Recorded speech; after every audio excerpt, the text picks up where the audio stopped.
au moins 200 députés, soit 25% de plus que dans l'Assemblée sortante, celle de 2002. Je tiens, au nom même de la démocratie, à les en remercier.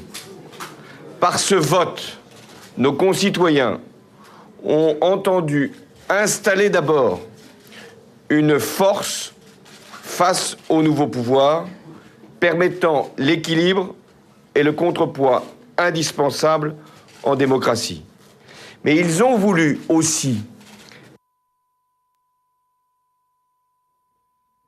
à l'égard des premières mesures injustes du gouvernement de François Fillon, et notamment l'annonce de cette TVA sociale et les franchises médicales. Ils ont aussi réprouvé la méthode qui consiste, avant une élection, de ne pas avouer clairement les intentions du nouveau pouvoir. La vague bleue annoncée, qui devait déferler, n'a donc pas eu lieu. Il y aura dans la prochaine Assemblée, et tant mieux, de la diversité et du pluralisme. C'est bon pour le pays. La France marchera sur ses deux jambes.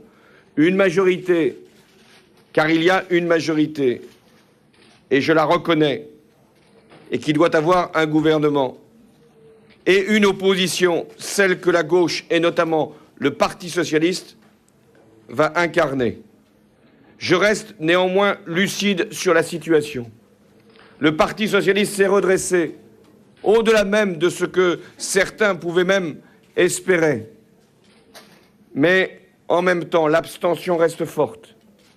Et la droite a désormais la quasi-totalité du pouvoir.